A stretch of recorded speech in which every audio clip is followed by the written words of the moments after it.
नमस्कार, सूजस special bulletin में आपका स्वागत है। मैं हूं आपके साथ निशा शर्मा। राजस्थान के मुख्यमंत्री श्री भजनलाल शर्मा की जनहितकारी नीतियों का असर अब जमीनी स्तर पर भी दिखने लगा है।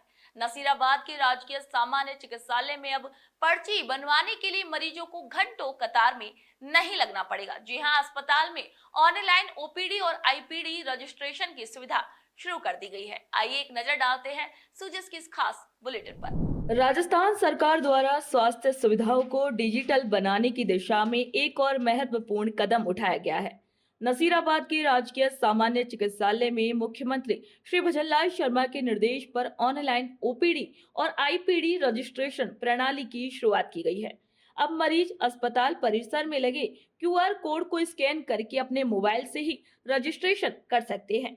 इसके बाद सिर्फ रजिस्ट्रेशन नंबर बताने पर पर्ची मिल जाती है, वो भी मात्र 5 सेकंड में। जी हाँ, इससे पर्ची काउंटर पर लगने वाली लंबी कतारों से अब छुटकारा मिल गया है। डॉक्टर विनय कपूर ने बताया कि ये प्रणाली मरीजों के लिए न केवल समय बचाने वाली है, बल्कि उनकी पूरी मेडिकल हिस्ट्री अब मोबाइल में सेव रहती है। राजस्थान की माननीय मुख्यमंत्री श्री भजनलाल जी की सरकार के द्वारा एक स्कीम शुरू की गई है, जिसके तहत मरीजों को अब कतारों में खड़ा होने की जरूरत नहीं पड़ेगी। उनको एक क्यूआर कोड जो है वो पर्ची काउंटर के बाहर और अस्पताल में जगह जगह लगाया गया है। उस क्यूआर कोड को स्कैन करते ही उनकी पर्ची जो है वो मोबाइल से ही कट जाएगी। उनके मोबाइल पर एक वो टोकन नंबर आएगा। उस टोकन नंबर से उनको सिर्फ खिड़की पर जाके टोकन नंबर बता करके अपनी पर्ची का प्रिंट लेना है। ये जो स्कीम है, इसके वजह से जो मरीज कई बार अकेले आते थे और लाइन में उनको खड़ा रहना पड़ता था काफी देर तक, उन सब चीजों से उनको छुटकारा मिल जाएगा और पर्ची जो है मोबाइल से ही तैयार होकर के उनको उसका प्रिंट मिल जाएगा। अस्पताल परिसर में जगह जगह क्यूआर कोड के स्टिकर और बैनर लगाए गए हैं, ताकि हर कोई आसानी से इसे स्कैन कर सके। यह सुविधा विशेष रूप से उन मरीजों के लिए लाभदायक है जो बिना सहयोगी के अस्पताल आते हैं। अब उन्हें लाइन में लगने की जरूरत नहीं पड़ती। मरीजों ने बताया है कि पहले घंटों लाइन में लगना पड़ता था, लेकिन अब कुछ ही सेकंड में पर्ची बन रही है, जिससे काफी राहत मिल रही है।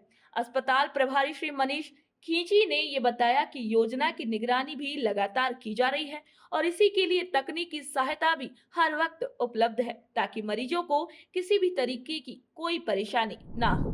सिस्टम के अंदर सेंट्रल गवर्नमेंट और स्टेट गवर्नमेंट के सिंक्रोनाइजेशन से एक क्यूआर कोड का जनरेशन किया गया है, जिसके तहत अब पेशेंट को लाइन में नहीं खड़ा होना पड़ेगा ज़्यादा समय तक। उनको क्यूआर कोड से स्कैन करने के बाद में एक आभा आईडी जनरेट होगी। वो जनरेट होते टोकन मिल जाएगा अपने को। स्कैन करने के बाद में सीधा आप पर्ची काउंटर पे जाओ और टोकन नंबर बताओ, आपको स्लिप दे देंगे। इसके फायदे कुछ इस तरीके के हैं कि अगर आपको अपने मोबाइल पे आपकी रिपोर्ट्स जो भी लैब से रिलेटेड होती है वो रिपोर्ट्स आपको दिख जाएगी। आपको जो ट्रीटमेंट दिया गया है उसकी प्रिस्क्रिप्शन वगैरह सारी डिटेल्स, टैबलेट्स वगैरह सब आपको अपने मोबाइल पे दिख जाएगी। और आपका पास से लेके इन फ्यूचर तक का जो भी डेटा होगा वो एक जगह एकत्रित मतलब एस्टेब्लिश होगा। इस तरीके से आप ये एक आभा आईडी है, वो आभा आईडी आप खुद भी जनरेट कर सकते हैं। मुख्यमंत्री श्री भजनलाल शर्मा की डिजिटल स्वास्थ्य सेवाओं को बढ़ावा देने की ये पहल आम जन के लिए राहत भरी साबित हो रही है। नसीराबाद में शुरू की गई ये प्रणाली अब अन्य अस्पतालों के लिए भी एक आदर्श बन गई है। दोस्तों, जैसे स्पेशल बुलेटिन में फिलहाल इतना ही, पर आप सभी से मुलाकात होगी नई खबर नई जानकारी के साथ। तब तक के लिए मुझे दीजिए इजाजत। नमस्कार।